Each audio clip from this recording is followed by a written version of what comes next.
O Senhor esteja convosco.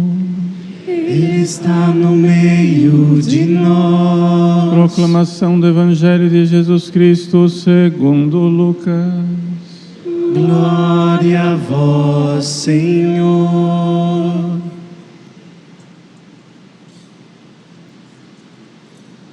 Naquele tempo, Jesus contou aos discípulos uma parábola para mostrar-lhes a necessidade de rezar sempre e nunca desistir, dizendo: Numa cidade havia um juiz que não temia Deus e não respeitava homem algum. Na mesma cidade havia uma viúva que vinha à procura do juiz pedindo: Faze-me justiça contra o meu adversário. Durante muito tempo, o juiz se recusou. Por fim ele pensou: Eu não temo a Deus e não respeito homem algum, mas essa viúva já me está aborrecendo. Vou fazer-lhe justiça, para que ela não venha agredir-me.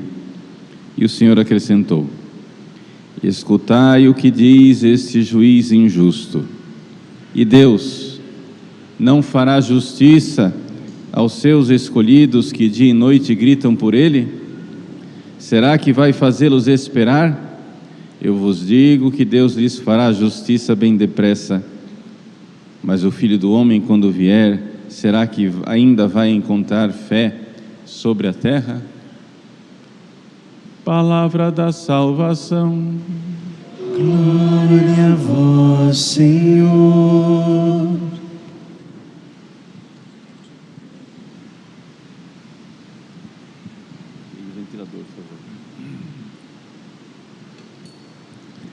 Meus queridos irmãos e irmãs, com grande alegria nós estamos lendo o Evangelho de São Lucas esse ano.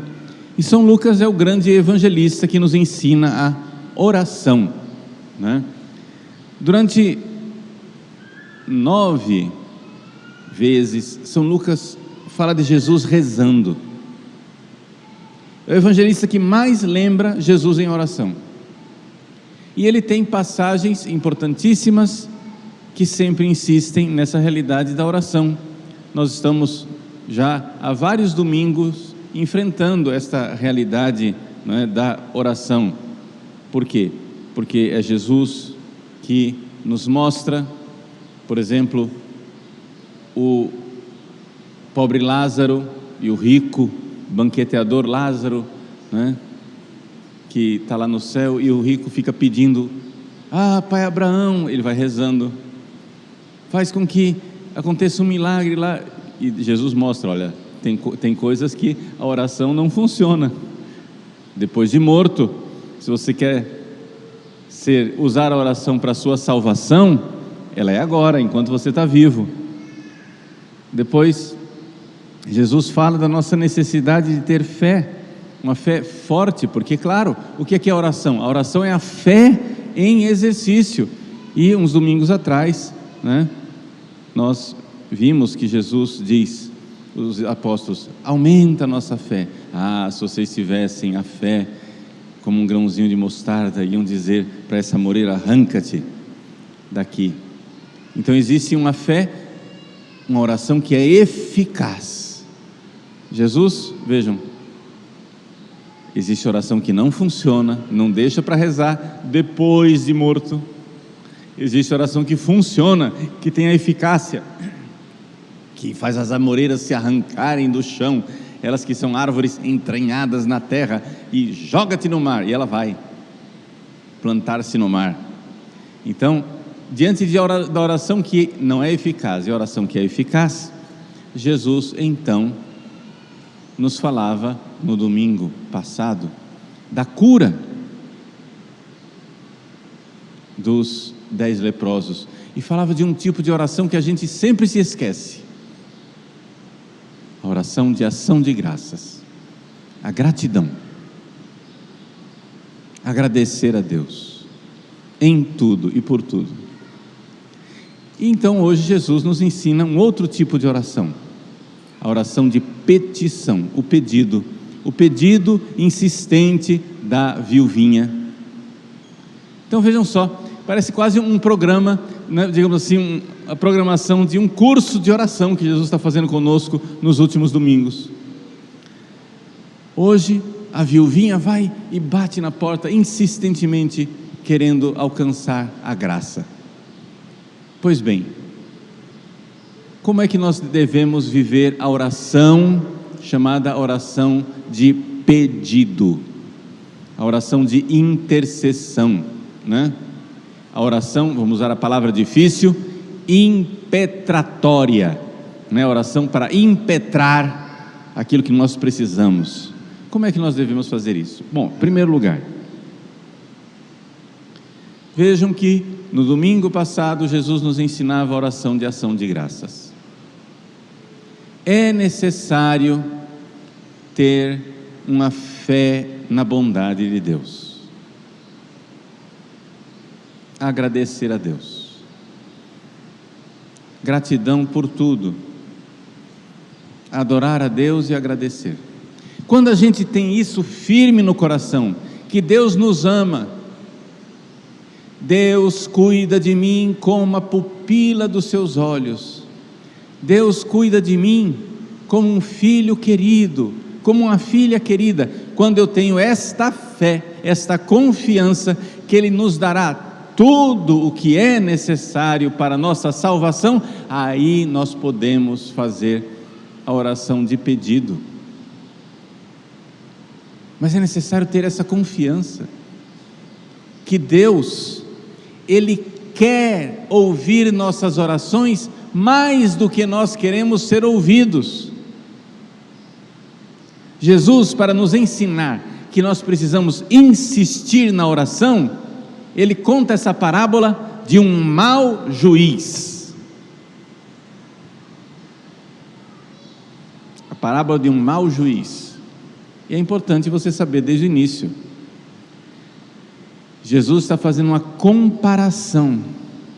Se nós aqui nesse mundo, que temos juízes maus, insistimos até que o juiz mau nos concede o que nós queremos, quanto mais não devemos insistir, nós que temos no céu um juiz bom, que nos dará muito mais do que o que nós pedimos, porque Ele sabe do que nós necessitamos. Essa é a finalidade dessa parábola, e tem gente que não entende.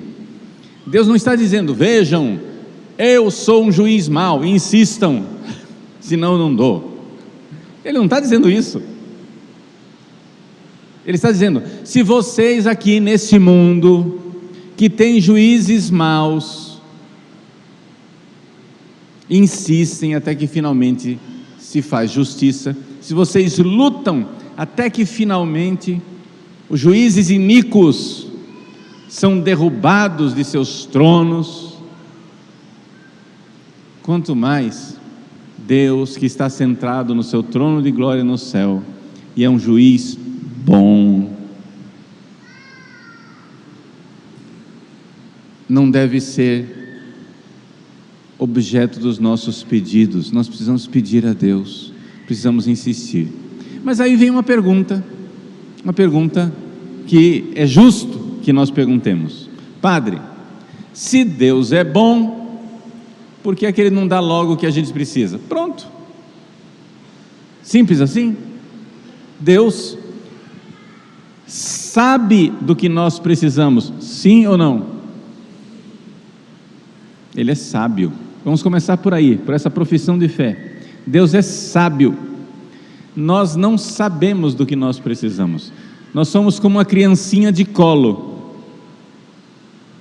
A criança de colo, ela está com dor de barriga, ela está com febre, ela está com diarreia, ela está vomitando, ela está, sei lá que sintomas que ela tem, e ela não sabe do que ela precisa.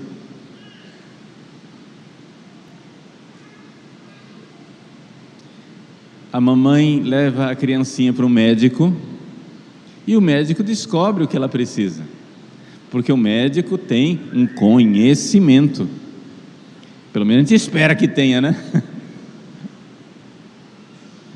tem um conhecimento para dizer o que é que essa criança está precisando.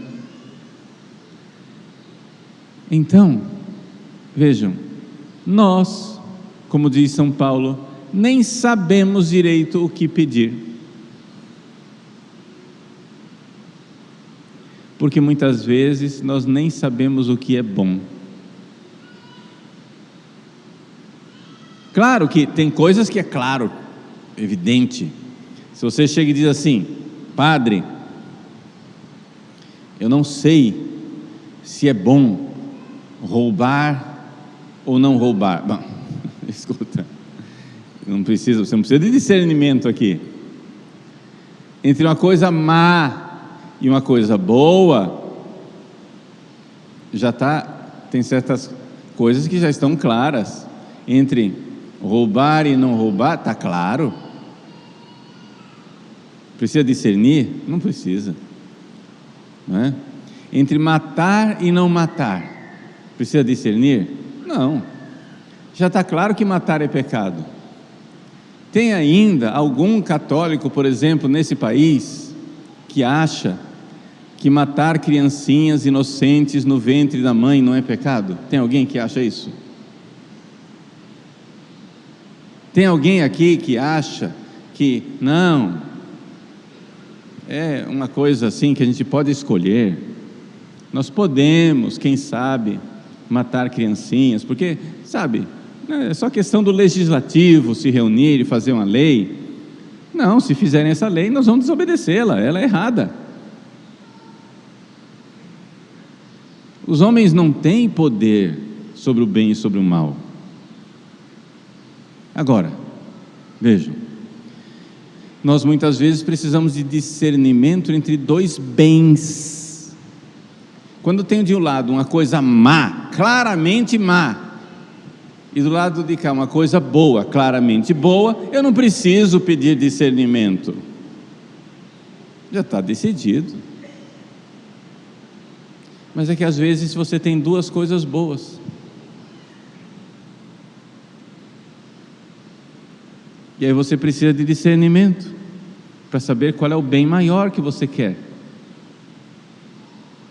Está entendendo?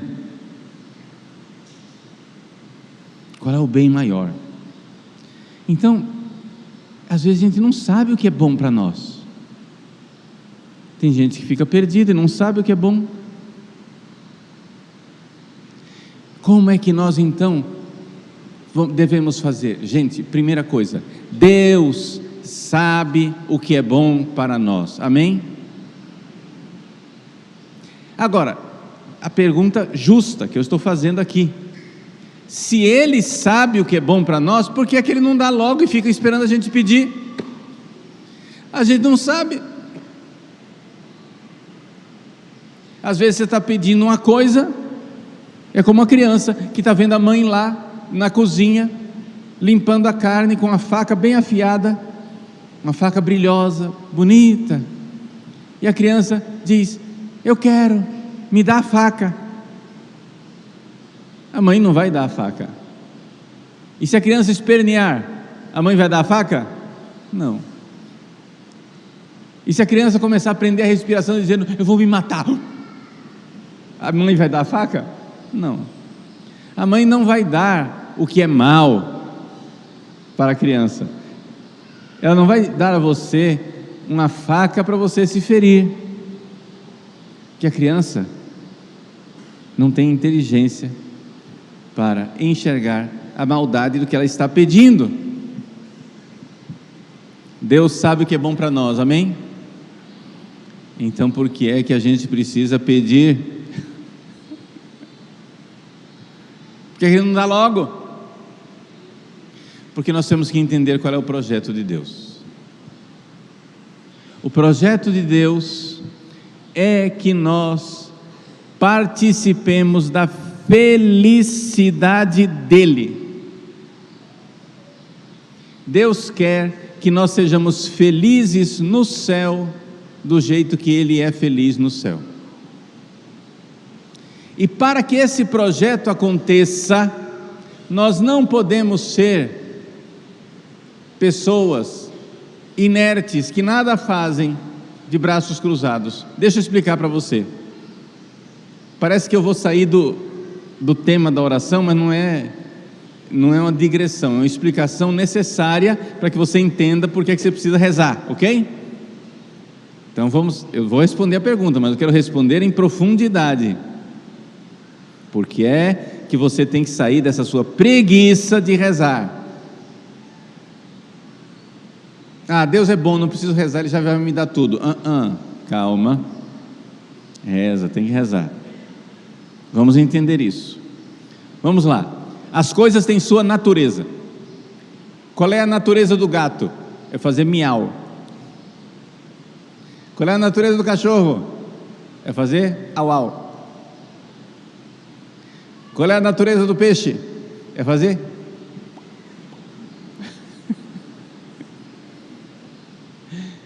Cada coisa tem a sua natureza. Qual é a natureza de Deus? Deus é amor. Ora, se eu quisesse viver a vida do gatinho, eu preciso ficar de 4 patas, comer ração de gatinho, dormir no chão, ficar pulando, né? Por aí, como os gatos fazem. Se eu quiser viver a vida do cachorro, eu preciso, né, viver a vida do cachorro. Se eu quiser viver a vida do peixe, eu preciso viver a vida do peixe, eu preciso entrar na água e viver lá. Mas se eu quero viver a vida de Deus, eu preciso amar. E nós amamos com o nosso coração, com a nossa vontade. O que é amar? É querer o que Deus quer. Então, para participar, o projeto de Deus é esse, criançada. Deus quer que eu participe da felicidade dele. Deus é feliz, porque lá no céu, Ele que é Pai, Filho e Espírito Santo, Ele se conhece.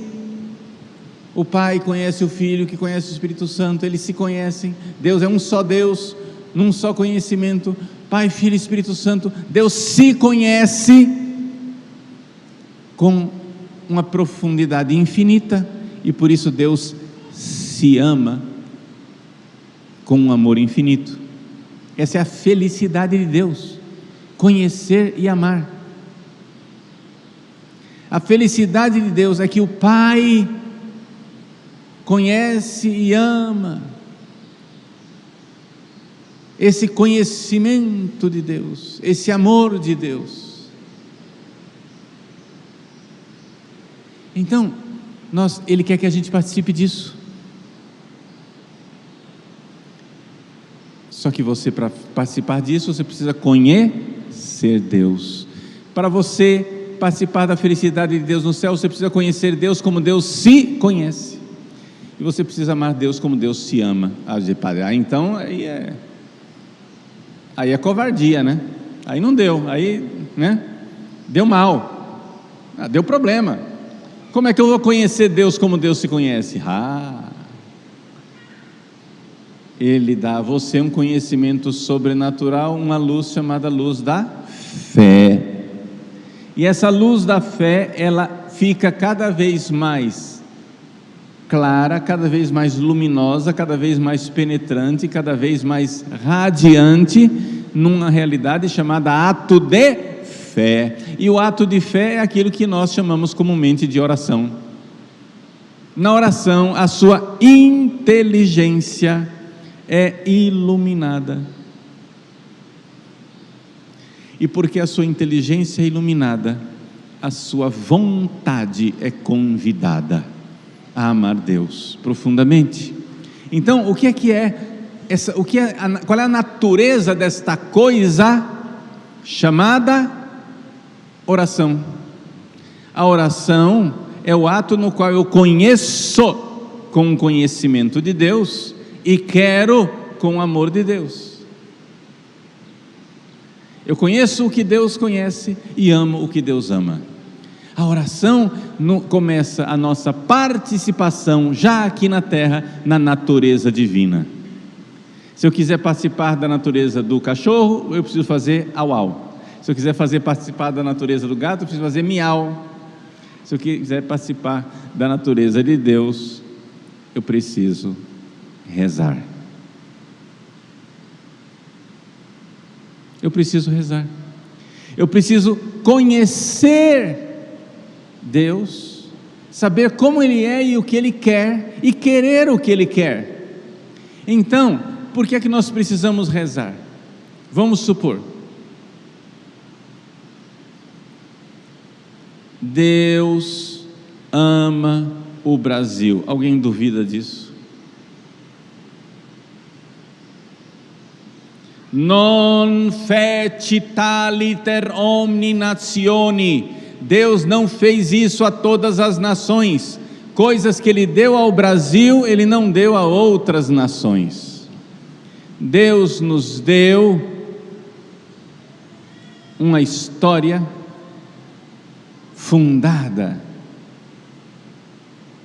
na tradição católica, debaixo do manto sagrado da Virgem Maria, nossa Mãe Imaculada Conceição Aparecida. Nós celebramos essa semana Nossa Senhora Aparecida, uma maravilha. Nossa Senhora Aparecida, ela está na nossa história, na nossa fundação. Há 200 anos atrás, o príncipe herdeiro de Portugal, Dom Pedro de Alcântara, que seria Dom Pedro I, indo para São Paulo, passou em Aparecida e rezou diante da imagem pequenina de Nossa Senhora da Conceição, que tinha aparecido numa pesca milagrosa no rio Paraíba. Dias depois ele proclama a independência. Depois que ele proclamou a independência, no 7 de setembro de 200 anos atrás, ele foi coroado imperador do Brasil no dia 12 de outubro de 200 anos atrás, dia de Nossa Senhora Aparecida. Naquela época não era o dia de Nossa Senhora Aparecida, mas ficou sendo. Há 200 anos atrás, esse 12 de outubro, agora, foram os 200 anos da coroação, da unção e da coroação de Dom Pedro de Alcântara como Dom Pedro I, imperador do Brasil. 200 anos atrás, 12 de outubro. Nossa Senhora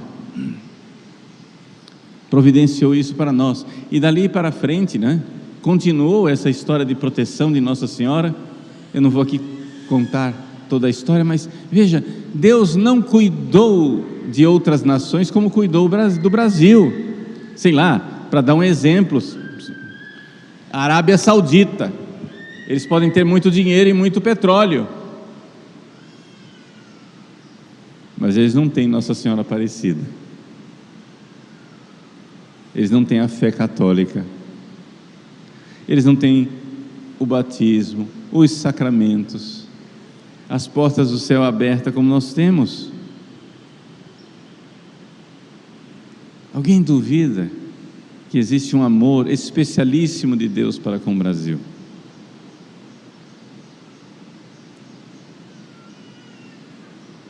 Nós vemos as preocupações das pessoas pelo futuro do país. Por mais que nós brasileiros sejamos filhos mal comportados de Deus e desobedientes, nós vemos que ainda tem muita gente com fé, preocupada, pedindo perdão, fazendo oração. Esses dias eu tive que fazer uma viagem,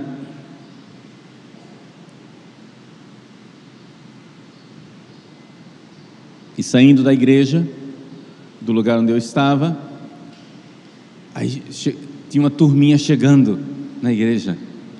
Ai, Padre Paulo, o senhor aqui, que maravilha! Nós estamos entrando na igreja para rezar o terço pelo Brasil. Quanto movimento nesses tempos de pessoas rezando pelo Brasil, sim ou não?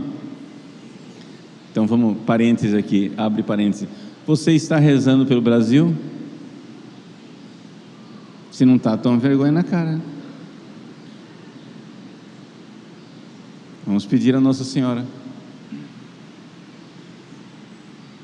Deus ama o Brasil. Mas um pai que ama um filho, quer que o filho seja bom, do jeito que o pai é bom.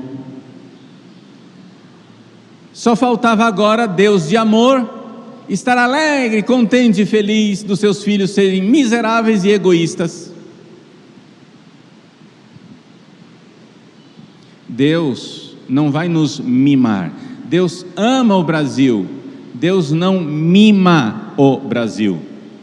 Deus ama o Brasil, por isso desafia o Brasil, para que o Brasil se converta, para que o Brasil se conscientize, para que o Brasil, com sua inteligência, conheça o que Deus conhece e queira o que Deus quer.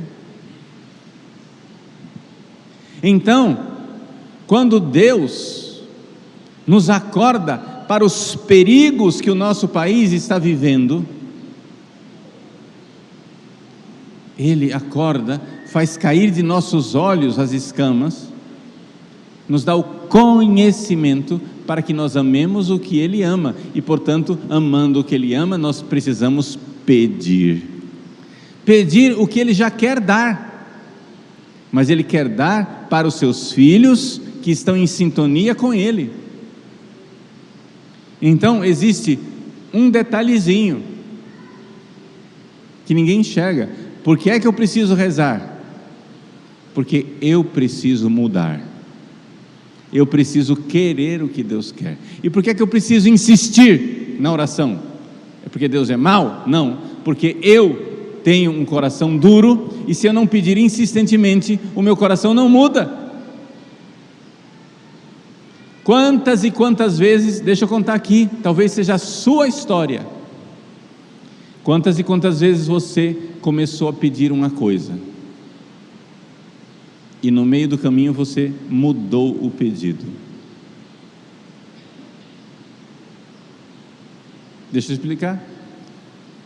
A minha irmã, como todos sabem, faleceu de câncer há 5 anos atrás. Quando ela teve o diagnóstico de que estava com câncer, 6 anos antes de morrer, portanto 11 anos atrás, nós começamos a pedir para que ela fosse curada,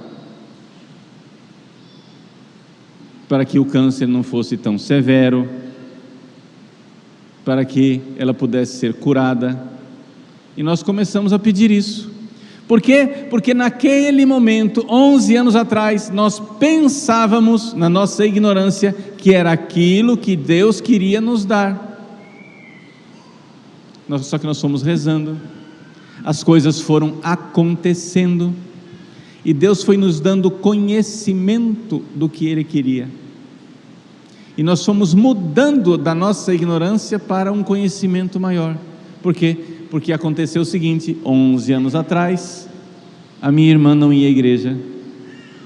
11 anos atrás, a minha irmã tinha uma fé muito frágil. Quando eu fui conversar com ela, a primeira conversa que eu tive com a Ana sobre o diagnóstico de câncer dela, 11 anos atrás, ela estava no apartamento, ela me recebeu sozinha no apartamento, ela sentou no sofá, eu fui a primeira pessoa da família que conversou com ela, depois do diagnóstico, e ela disse assim: Júnior sou eu, Júnior, eu sabia que eu estava em dívida com Deus e que um dia eu teria que enfrentar esse momento. Que momento? O momento de me voltar para Deus,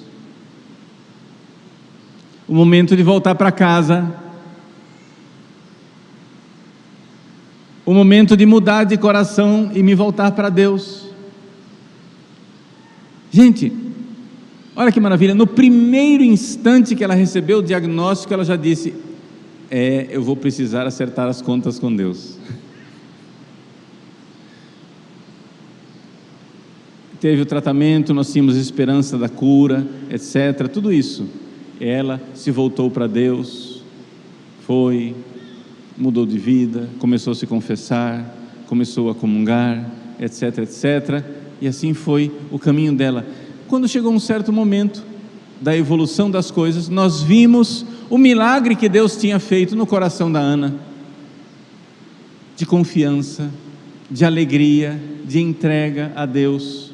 Não estou canonizando a minha irmã, não é isso, mas eu seria ingrato com Deus se eu não dissesse a transformação que houve durante os 6 anos de doença no coração da minha irmã.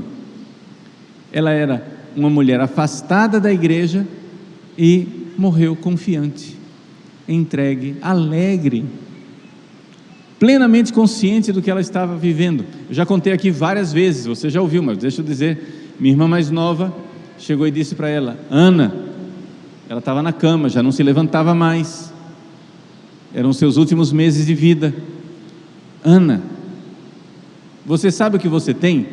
E ela lúcida, tranquila: sei, eu tenho câncer.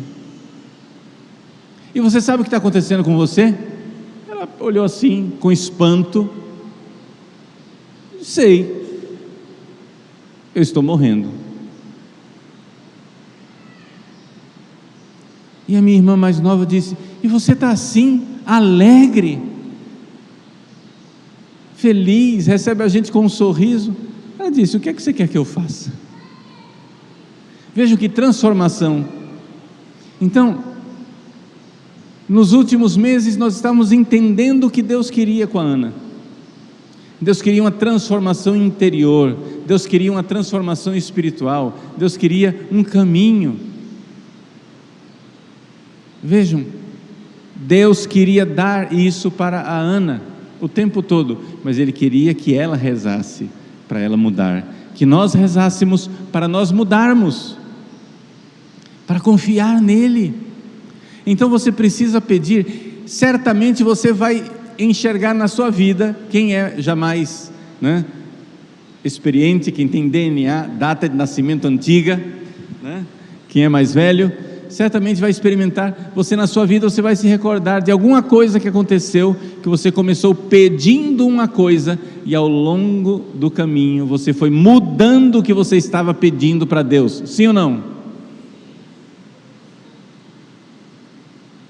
A sua inteligência foi ficando em sintonia com a inteligência de Deus, a sua vontade foi ficando em sintonia com a vontade de Deus, você foi conhecendo de uma forma melhor o que Deus conhece, e você foi querendo de uma forma melhor o que Deus quer, amando o que Deus ama.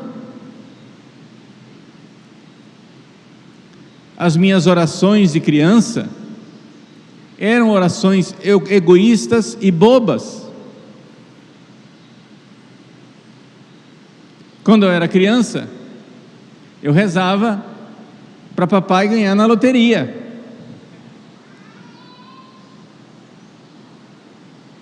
Naquela época era loteria esportiva. Eu rezava, era esse meu pedido. A gente vai crescendo e vai enxergando o que Deus quer, e vai fazendo outros pedidos, vai pedindo coisas mais importantes. Deus quer que nós peçamos, porque a oração, a vida de oração muda o nosso coração. Deus é bom, Ele quer nos dar dons maravilhosos, mas Ele quer que nós peçamos, porque o mais importante não é o que Ele vai dar, o mais importante é a participação na vida dele, de conhecer o que ele conhece e amar o que ele ama, porque é isso que vai nos fazer felizes aqui e no céu. Então, às vezes Deus demora. Por quê? Porque Ele está fazendo um processo dentro de mim, para que eu enxergue o que Ele realmente quer, e queira o que Ele realmente quer, e ame o que Ele realmente ama. Deus é bom, Deus é muito bom. e Ele quer que nós dependamos dEle. Quando Jesus nos ensina a rezar, Ele diz assim: o pão nosso de cada dia nos dai hoje. Sabe o que é isso? Deus quer dependência. Deus não disse assim, Jesus não nos ensinou: Pai, dai-me logo toda a padaria para eu ficar autônomo e não precisar mais pedir pão. Deus não poderia nos ensinar a pedir para ser autônomos, sim ou não? Mas Ele não ensinou isso. Ele ensinou para dar o pão de hoje. Aí quando terminar o pão de hoje, vem o pão de amanhã. É o maná, tem que ser colhido para cada dia. Se você colher maná para 2 dias, apodrece. É o pão de hoje. É o pão que você precisa para hoje. Peça a Deus a graça que você precisa para hoje. O nosso país precisa de uma graça hoje. Peça a transformação do coração dos brasileiros. Essa é a coisa mais importante que nós precisamos pedir, para que os anjos da guarda dos brasileiros calem a boca dos inimigos que nos desviam do caminho de Deus, e nós possamos ouvir a vontade de Deus, conhecer o que Deus conhece e amar o que Deus ama. Esse é o milagre que Deus quer fazer no Brasil. Deus quer os mais de 200 milhões de brasileiros conhecendo o que Ele conhece e amando o que Ele ama.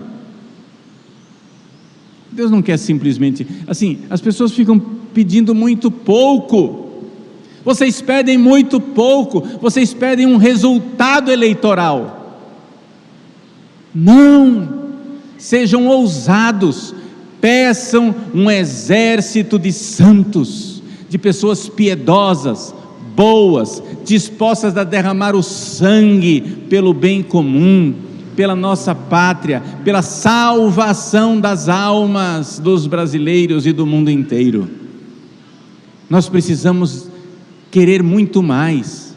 Nós precisamos querer uma nação profundamente católica, profundamente.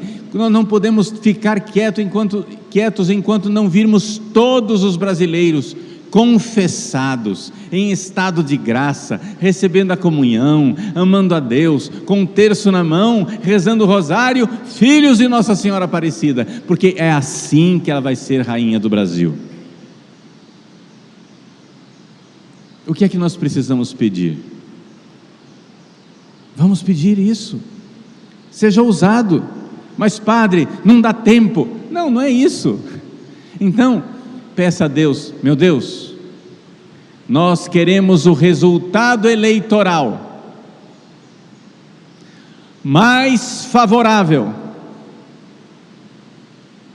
para que o Brasil continue o seu caminho de conversão. Nós queremos ser melhores, nós queremos ser diferentes, nós queremos transformar o país, nós queremos uma nação profundamente católica,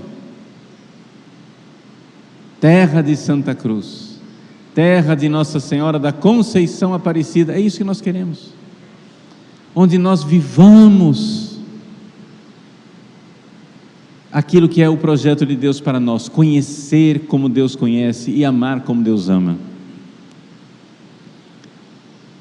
Deus não quer, tem gente que tem uns sonhos bobos, uns projetos bobos. Não, nós queremos simplesmente que o nosso país seja um país tolerante. Não, nós queremos que o nosso país seja um país de gente que ama, e ama heroicamente, e ama até o derramamento do sangue. Só tolerância é muito pouco. Eu vou tolerar o mal. Não. Então o Senhor quer que a gente saia nas ruas matando as pessoas más. Não, eu quero que você saia nas ruas convertendo as pessoas más.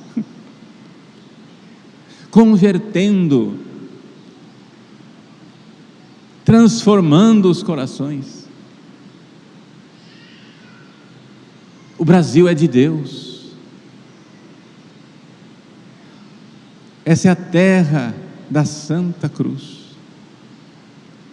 Deus tem uma vocação para o nosso país. Mas se você não começar, você mudando, como é que nós vamos querer mudar o resto do país? Então, o projeto de Deus é grande. Deus tem um povo no nosso país. Nós precisamos então pedir e pedir insistentemente. Precisamos fazer como fez Santa Mônica com Santo Agostinho, e aqui eu encerro com esse exemplo, para ficar bem claro porque é que nós precisamos rezar e pedir. Santa Mônica, todo mundo sabe, foi a mãe de Santo Agostinho, e Santo Agostinho viveu 32 anos no pecado. Durante 32 anos, Santo Agostinho viveu longe da igreja, passou por seitas heréticas, depois passou por filosofias erradas, viveu uma vida errada, numa união, amasiado, sem se casar, teve um filho, e assim por diante. Santa Mônica, a mãe dele, rezou,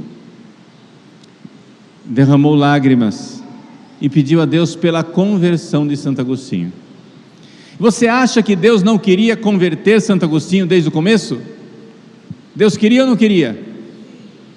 Queria, claro que queria, mas Ele queria converter Agostinho, fazendo com que Mônica tivesse no coração dela esse mesmo querer. O grande milagre da conversão de Agostinho não aconteceu só em Agostinho, aconteceu em Mônica, porque ela foi querendo cada vez mais o que Deus queria, e pedindo cada vez mais o que Deus já queria dar, e transformando o coração dela, e por isso hoje nós não celebramos somente Santo Agostinho, nós celebramos Santa Mônica. Santa Mônica por quê? Porque ela rezou, porque ela pediu, porque ela insistiu, porque ela chorou, porque ela se sacrificou para a conversão do seu filho. E nós? Deus quer que nós sejamos grandes santos e grandes santas, se nós nos entregarmos e nos sacrificarmos pela salvação, pela conversão, não somente de todos os brasileiros, mas do mundo inteiro. Pode parecer megalomania, mas não é.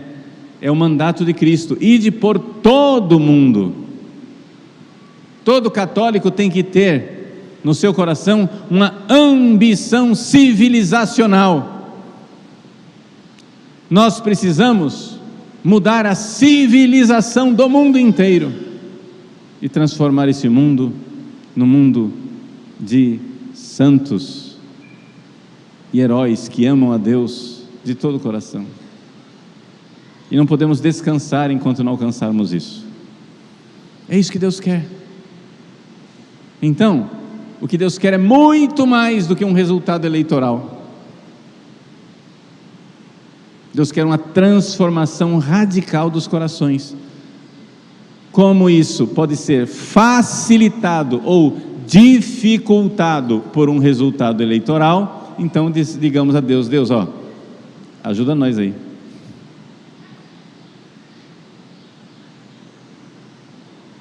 Mas se uma campanha eleitoral nos ajudar a tomar essa consciência, então ela serviu para a nossa salvação eterna.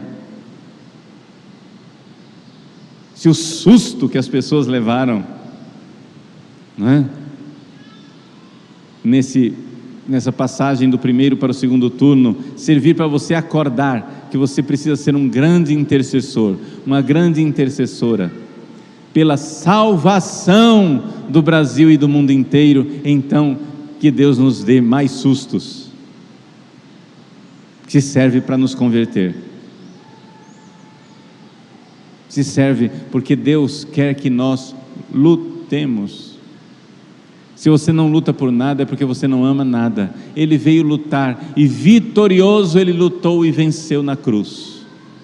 O Brasil é o país da vitória, porque é o país onde Cristo, vitorioso na cruz, venceu e esmagou a cabeça da serpente. O Brasil é o país da vitória, porque é o país de Nossa Senhora da Conceição, que desde o primeiro momento da sua existência, no útero no ventre de Santana, esmagou a cabeça da serpente. Vejam, os dois lugares da vitória de Deus: o lugar da fonte da vitória, que é a cruz de Cristo, terra de Santa Cruz, e o lugar da antecipação da vitória, que foi o ventre de Santana, a Imaculada Conceição de Maria. A serpente está bem esmagada. Ele sabe que não tem tempo. O diabo sabe que já não tem tempo, e por isso ele está desesperado, está agonizando. Mas é importante que você saiba o que é que nós estamos lutando. Nós estamos lutando para que o Brasil seja verdadeiramente o país que cumpre sua vocação. A vocação de fazer as pessoas conhecerem a Deus como Deus se conhece, amar a Deus como Deus se ama, e então nós seremos felizes. Que Deus abençoe o nosso país.